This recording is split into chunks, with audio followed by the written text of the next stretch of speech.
asunto de cómo está la ley, la iniciativa de ley que ahorita está en el Congreso de la Unión. Como sabemos, la presentó la Comisión Nacional del Agua, la aprobó ya la Cámara de Diputados y ahí está detenida, pues porque ha habido, pues hay mucha protesta social y muchas observaciones de parte de especialistas en este tema. Yo creo que tenemos que ubicar, muchas gracias, que tenemos que ubicar, por un lado, la ley en el contexto material, social, cultural, político, que ya se ha explicado, pero también por otro en el aspecto de las reformas que se han estado implementando en nuestro país desde 1992. Es decir, me parece a mí, eso es lo primero que diría, es que esta iniciativa de Ley General de Aguas se inscribe dentro de las reformas que después de que se transformó el artículo 27 constitucional se han venido haciendo en México, con la ley agraria, por ejemplo, con la ley forestal, con la ley de variedades vegetales, con la ley de minas, con la ley que regulan los recursos naturales y evidentemente ahora con la ley de aguas. A este proceso, don Carlos Tello, economista, ustedes van a conocer la mayoría porque pues, es un economista importante, pero ha sido funcionario público mucho tiempo en su vida. A esto le ha llamado la revolución de los ricos. Tiene un libro que se llama así, La revolución de los ricos. Y él no lo dice, pero lo digo yo, y la van ganando. A otros la hemos planteado como la segunda desamortización de las tierras y los recursos naturales, pensando que la primera fue en el siglo XIX, en la segunda mitad del siglo XIX, donde se despojó a los pueblos indígenas y a las asociaciones en general de la propiedad sobre las tierras y los recursos naturales. Bueno, creo que desde ahí, a mí me gustaría, antes de comenzar a hablar de la iniciativa de ley, que decir, pues, creo que aquí no hay muchos abogados, puedo decir muchas barbaridades, ¿no? Una de ellas, no es cierto, una de ellas es que en el 2011, el 10 de junio del 2011, nuestro sistema jurídico quedó totalmente transformado. Los que estudiaron Derecho antes, los que estudiamos Derecho antes y no nos hemos actualizado, pues ni modo, ya no entendemos el Derecho, ¿no? Se transformó fundamentalmente. Ahora no solamente tenemos una base constitucional de la cual deben partir las leyes, sino también lo que teóricamente le llaman la base convencional. ¿Qué es eso? No es otra cosa que, miren, ese es un esquemita que creo que enreda bastante cómo está nuestro sistema jurídico, ¿no? Por encima de todas tenemos la Constitución, o teníamos la Constitución. Ahora a ese nivel tenemos también los tratados sobre derechos humanos. Por eso se dice que tiene una base constitucional y convencional. Ya no es solo lo que diga la Constitución, es también los tratados sobre derechos humanos están al mismo nivel de la Constitución, y esto es importante porque el agua es un derecho humano. No importa lo que diga la Constitución únicamente, importa lo que digan también los tratados internacionales. Y cualquier disposición legal, reglamentaria, norma operativa mexicana que se oponga a ello es anticonstitucional, es anticonvencional, y por lo mismo aquí es el juicio de amparo para anularlo. ¿Qué dice? ¿Por qué estoy diciendo eso? Fundamentalmente porque si leemos el artículo primero de nuestra Constitución, dice que todas las personas gozarán de los derechos humanos reconocidos en esta Constitución y en los tratados internacionales. Dice más ese artículo primero. Este es el del 10 de junio que les comento. Las normas relativas a derechos humanos, es decir, las normas del agua, en este caso que nos ocupa, se interpretarán de conformidad a esta Constitución y a los tratados internacionales. favoreciendo en todo tiempo a las personas. Esto es lo que los teóricos nos dicen que es el principio pro persona. Dicen, quieren poner más exquisitos, pro homine, dicen algunos, ¿no? No, es que si una norma admite dos o más interpretaciones, hay que preferir siempre la que favorece a las personas, no a las empresas en este caso, no al Estado en este caso, no a las transnacionales en este caso, a las personas. Y dice más, dice que todas las autoridades, esto es textual lo que están leyendo, que todas las autoridades en el ámbito de su competencia tienen la obligación de promover, respetar, proteger y garantizar los derechos humanos. Es decir, cualquiera de ustedes, si tienen bastante interés, ya podría ir a presentar su amparo por la ley que está ahí, porque no está promoviendo, ni protegiendo, ni garantizando los derechos humanos de acuerdo a lo que diga la Constitución y a los tratados internacionales. Bueno, eso es importante, creo que lo podemos resumir en estos 5 puntos. Hay una igualdad de derechos tanto en la Constitución como en los tratados internacionales. Antes era primero la Constitución, después los tratados internacionales, ahora están al mismo nivel. Hay la interpretación conforme, es decir, que todas las normas hay que interpretarlas a lo que diga la Constitución y a los tratados internacionales. Hay este principio pro persona, que cuando una norma admita 2 o más interpretaciones, hay que preferir la que favorece a la persona. La obligación de las autoridades de respetar y garantizar los derechos, y que eso se tiene que observar en todas las disposiciones.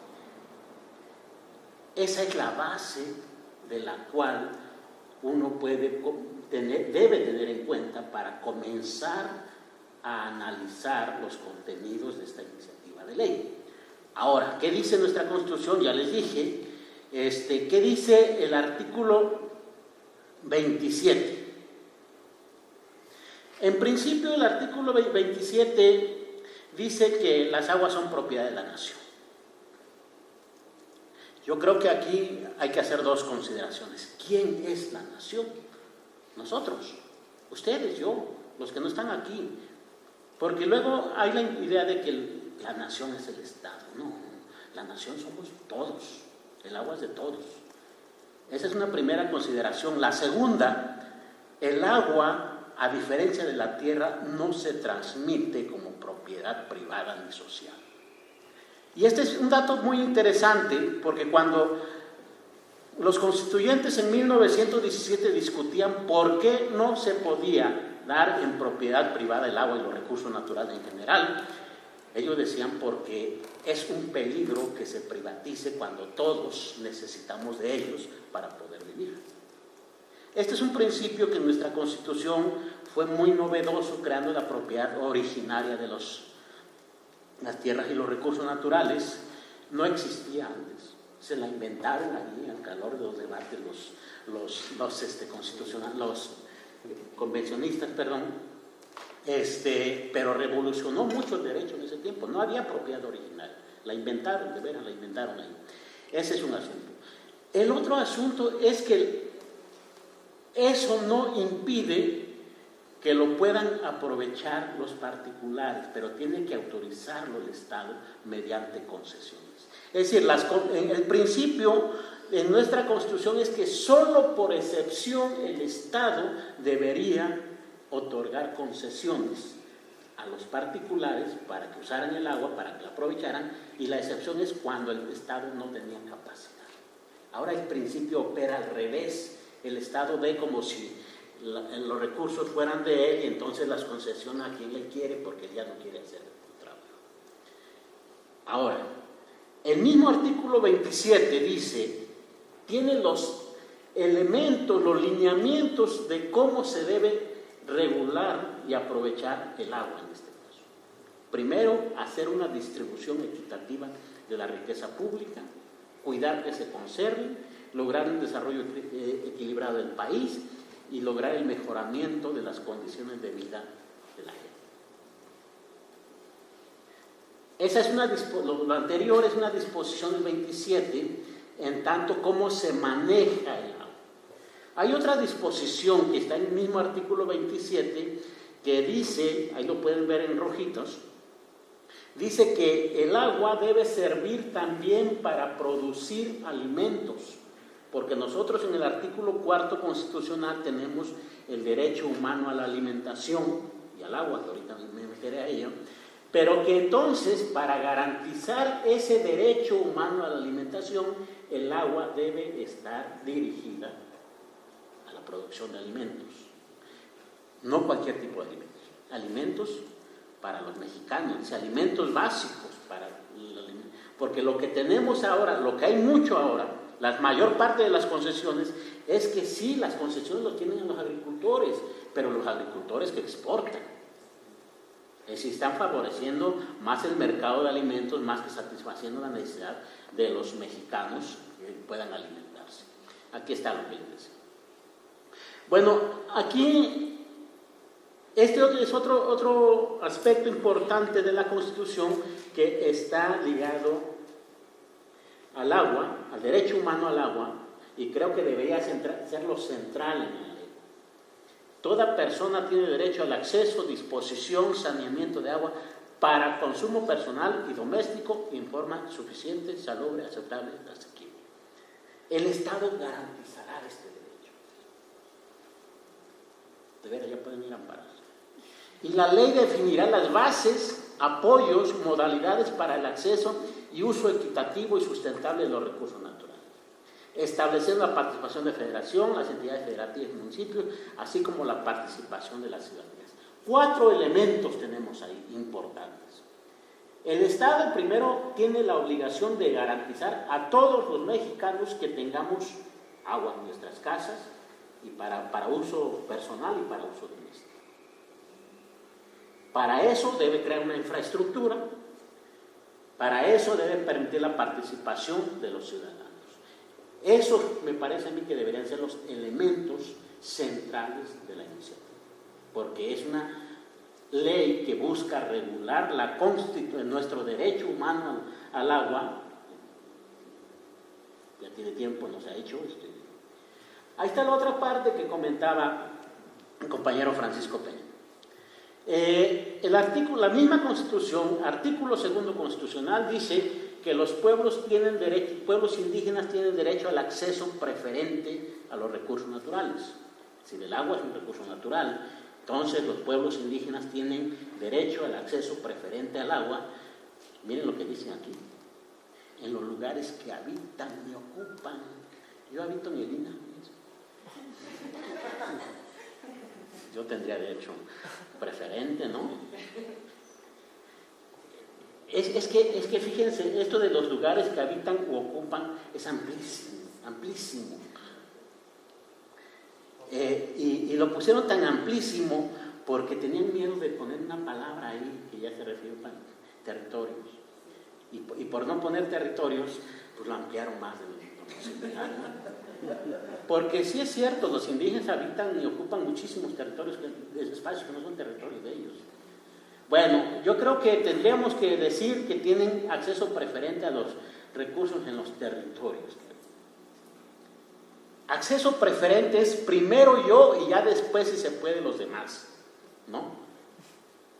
Porque lo que se está viendo ahorita con los recursos naturales es que primero los demás, luego te dice que tenías derecho, pero mira, ya se lo di y luego vamos a ver cómo te compenso, ¿no? Eso está pasando con las tierras, con lo forestal, con las minas, con la biodiversidad, con todo. No, acceso preferente es primero te doy a ti. Si no quieres tú, entonces le doy a los demás.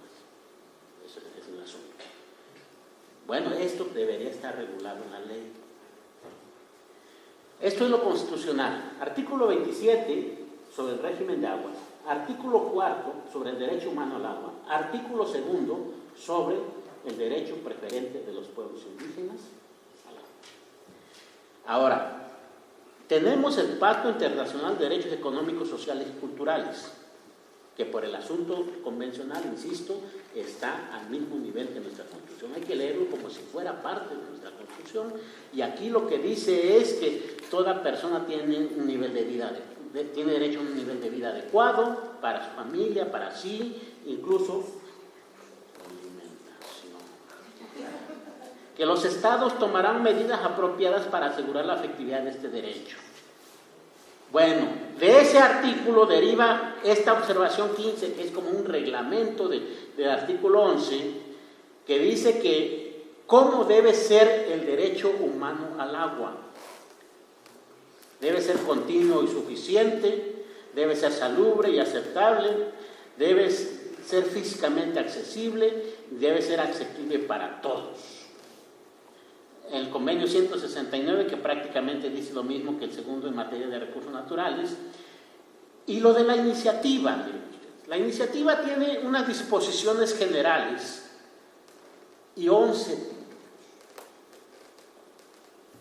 Las disposiciones generales son las que aplican a todo el cuerpo de la ley. Es importante leer eso. Como pueden ver, el segundo se dedica al derecho humano al agua, el tercero a la participación ciudadana, el cuarto a los servicios públicos, y uno diría, pues ahí está todo, pues, ¿por qué estamos inconformes? Pues aquí Francisco ha dicho que está muy inconforme, seguro Elena va a decir que está inconforme, pero si ahí está, ¿cómo está? Es el asunto, ¿no? Primero, lo primero en observaciones generales, lo primero que yo veo, si uno ve el listado de títulos que hay en la ley, la iniciativa de ley, no concuerdan con las líneas que hay que regular según lo que establece la Constitución. Es decir, no hay una que diga dónde está el agua para producir alimentos, no hay una que diga dónde está el acceso preferente a los pueblos indígenas, no hay una que diga cómo se va a satisfacer esto con los alimentos, no hay, es un asunto. Eso no quiere decir que no haya disposiciones, lo que no hay es como línea, como un eje, pues, que guíe todas las otras normatividades. Su contenido a mí me parece que no está enfocado a producir alimentos, ya lo dije. El derecho humano al agua, ahorita lo veo, para mí parece vaguísimo. Es muy expresa en que está para producir energía, sobre todo el fracking, y la participación ciudadana que está acotada a los consejos de cuencas. Unos ejemplos. Dice, literal, son causa de utilidad pública el uso de aguas nacionales para generar energía eléctrica destinada a servicios públicos. Es decir, eso es fracking, tal literal. El 10 define un prestador de servicios y dice ente público o privado que tiene a su cargo los servicios del agua potable, drenaje, alcantarillado. O sea, lo que está diciendo es el agua la pueden manejar el Estado o la pueden manejar los particulares. 15. La comisión tiene las siguientes facultades: autorizar el trasvase de aguas nacionales. A mí me parece, o de un acuífero a otro. A mí me parece que este es uno de los ejes centrales junto con el asunto de las concesiones, en donde esta ley modifica sustancialmente el manejo y la gestión del agua. ¿Por qué? Porque esta ya es una práctica que se da. Ya hace años que se da eso. El problema es ahora que lo quieren regularizar. Primero. El segundo es que al ser de interés público, y lo dice literal, la CONAGUA podrá hacer uso de la fuerza pública para detener las inconformidades que haya con respecto a los trasvases. Eso a mí me parece un exceso. De por sí no me parece bien, pero ya que la misma CONAGUA pueda hacer uso de la fuerza pública me parece un exceso. Normalmente la fuerza pública la usan las autoridades encargadas de administrar o de procurar justicia. Bueno, está el otro asunto. Dice que puede celebrar convenios de colaboración y concertación con el sector público y privado. ¿Para qué? Para lo que ya dijimos hace rato. Dice el 30, artículo 30, que el gobierno debe concientizar a la población sobre el valor económico del agua y el pago oportuno por su uso. Hay todo un capítulo sobre las concesiones.